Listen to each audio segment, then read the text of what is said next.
আজকে উনি বলছেন যোগ্য অযোগ্য নিয়ে চিন্তা করতে হবে না। মমতা ব্যানার্জি অযোগ্যদেরকে যোগ্যতার মাথায় বসে রয়েছেন, তার জন্য সুপ্রিম কোর্ট বাদ দিয়েছে। আর এখনো উনি মিথ্যা কথা বলে যাচ্ছেন।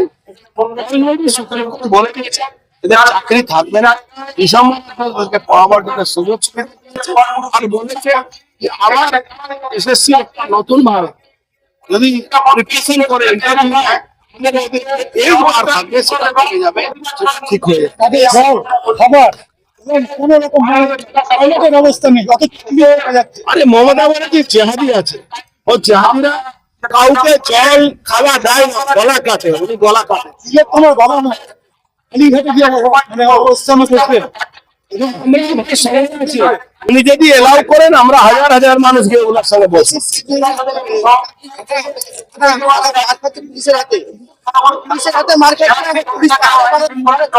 দেখুন পুলিশ তো অত্যাচার করবে, সংগঠিত হয়ে ভাইদের পাশে দাঁড়াতে হবে।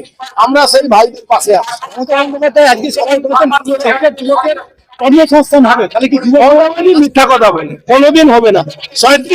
37টা কারখানা, রেল কারখানা উনি বাংলায় উদ্বোধন করেছিলেন, একটাও কারখানা চলেছে।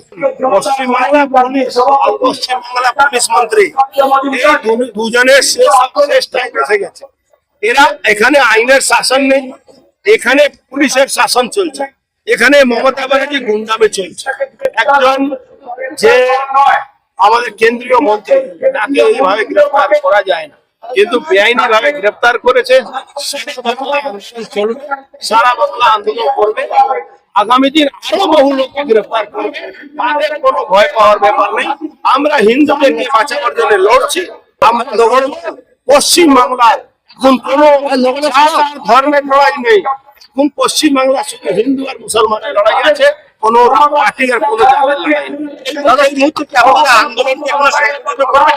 জেলায় জেলায় আন্দোলন সংগঠিত হচ্ছে, রাজ্য সভাপতি প্রতিবাদে। দেখুন আমাদের সভাপতি এখন এই ব্যাপারটা ঘোষণা করবেন, উনি যা ঘোষণা করবেন। দাদা দাদা সাল বলে 15,000 দেখুন মমতা ব্যানার্জিকে যারা চিনে পশ্চিমবাংলা সবাই জানে মমতা ব্যানার্জি মিথ্যা কথা বলে। আজকে যে ঘোষণা করেছেন 2011 সালে 37টা রেলের কারখানা ঘোষণা করেছেন, 37টা তো 3টাও কোথাও হয়নি, 3 জনের চাকরি।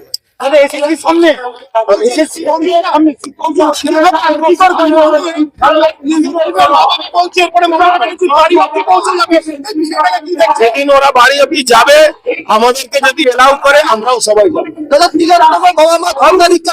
আমরা সমস্ত ব্যাপারে